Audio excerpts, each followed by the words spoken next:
Good evening or good morning when this goes out. Thank you for watching. It is appreciated as always. Over the weekend, we've had another grooming gang survivor quit the official inquiry by Tuti Akia and Jess Phillips. We had a fifth grooming gang survivor quit the inquiry. Gaia Cooper stamps down while calling for parties to stop using the review as a political battering ram. The fifth grooming gang survivor has quit and as an advisor to the National Inquiry, saying she has been overwhelmed by the political storm around the process. Gaia Cooper, who was repeatedly and exploited by grooming gangs at the age of 14, told The Express she has been offered no support during the controversy and told all the parties to stop using the inquiry as a political battering ram. What I didn't know, Jess Phillips came out and said there was 5 survivors that said that they would quit if she stood down, and the 5 survivors that have quit and said they won't return until she goes. So it sounds even when you hear it like that. What I didn't know is the 5 that are saying that they will only continue with it if the chair, Jess Phillips, or the person holding it, is going to be running it. They weren't actually grooming gang survivors. They were from other exploitation, but not specifically grooming gangs, which I didn't know about. Now, I'm making this video because one of the survivors was in a press conference with Nigel Farage today. I want to unpack a few things. First of all, he's calling for a parliamentary inquiry rather than a separated inquiry, and I want to discuss a few things with this. If anyone doesn't know, Parliament is sovereign. There is nothing Parliament can't do. The King in Parliament is the highest authority in the land. That is the King acting with the advice and consent of the House of Commons and the House of Lords. Up until 2009, the Law Lords in the House of Lords were the highest court in the land, until Tony Blair got rid of it with his Supreme Court. This is all about factioning off and splintering off any actual power that your elected representatives or my MP has in Parliament to say we can't do this. Like Rwanda, the Supreme Court says no. We can't deport these people, the Supreme Court says no, or the ECHR says no. You can't say this on TV, Ofcom says no. It's all about making sure that nothing actually ever changes. So when Nigel Farage goes onto TV and says that Parliament can basically create a course in Parliament with one of its committees, compel witnesses to attend and give it statutory powers, he is of course completely correct. There's an argument to be made that if you do that, well, there's a lot of MPs in Parliament that are covering it up, and Farage has made the point that that's not really true. Many of the MPs that were part of the cover-up are no longer MPs. One of the survivors, as I say, Ellie Reynolds, she called out the entire establishment, she called out the entire media today, because after the press conference where all of this was going on, the first question from the press was about the alleged racist comments that my MP Sarah Pocham made on the weekend. It's startling and it is quite stark, so what I'm going to do now is I'm going to play the clip and I'm going to play it now.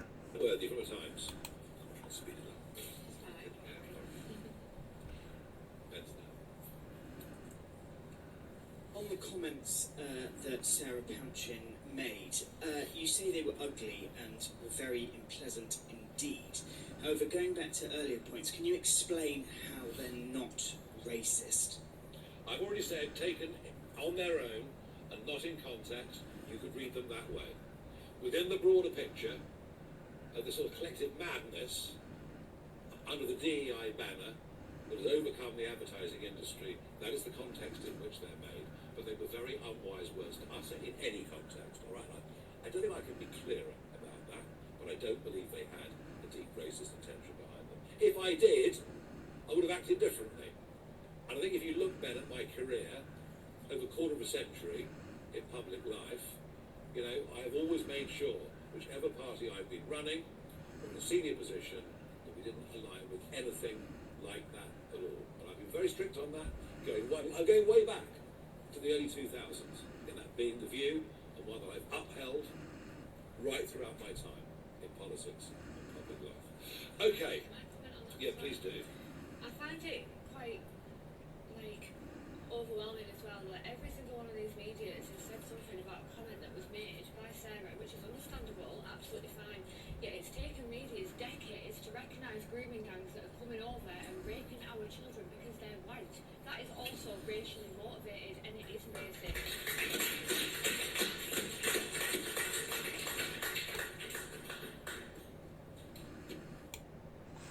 I'll leave that one there.